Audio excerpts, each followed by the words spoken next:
প্রতিদিন তো আর বাড়ি থেকে বেরোনো হয় না, কিন্তু যখনই বেরোনো হয় হাতে যতগুলো কাজ থাকে সেগুলো সব কমপ্লিট করারই চেষ্টা করা হয়।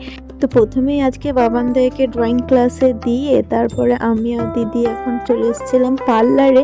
আর তার আগে কিন্তু একবার টেলারিংয়ের দোকান থেকে ঘুরে এসেছি, ওখানে দুটো আমার ব্লাউজ পিস দেওয়া ছিল, সেগুলো তৈরি হয়ে গেছে, নিয়ে চলে এসেছি। তারপরে যেই ভুরুটা প্লাক হয়ে গেল, হাতে আরও কিছুক্ষণ সময় ছিল বাবানদের ছুটি, তাই আমরাও একটু ঠিক করলাম ফুচকা খেয়ে আসা যাক। অনেক দিন ধরেই দেখছি এখানেই জেঠুটা বসে, আগে একবার খেয়েও ছিলাম, আর ফুচকাগুলো কিন্তু বেশ ভালো হয়। আর আমাদের এখানে সব ফুচকাই কিন্তু একদম পিওর নিরামিষ হয়, পেঁয়াজ রসুনের ব্যবহার তো একদম থাকেই না। বাবানদের ড্রয়িং ক্লাসে ছুটি হয়ে যাওয়াতে ওদেরকে আবার নিতে চলে এলাম। এখানে আইসিও এখন আসছে শিখতে বাবানের সঙ্গে ড্রয়িং, ও কোম্পানি পেয়ে গেছে, ও খুব ভালো লাগছে।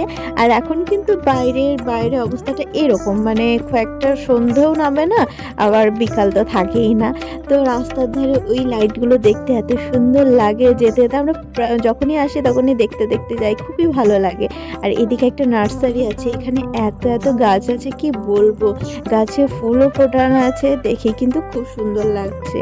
এখানে অনেক সুন্দর সুন্দর ফুল আছে, ফলের গাছও আছে, এর সাথে সবজির গাছও আছে, তো সেগুলো একবার তোমাদের সঙ্গে শেয়ার করলাম।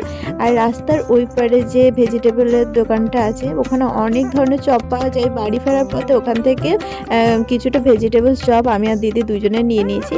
তারপরে চলে এসেছিলাম একটা কসমেটিকের দোকানে, এখানে আমার হেনাটা শেষ হয়ে গেছিলো, তো ওটাই নিয়ে নিলাম। আর মামনির জন্য এক পাতা টিপ নিচ্ছি, আর নেব বোরোলিন, আর টুকটাক যা যা বাকি থাকবে সেগুলো সব নিয়ে নেব। আর একদিন পরেই তো সরস্বতী পুজো, তাই সরস্বতী পুজোর তোড়জোড় কিন্তু সবারই চলছে।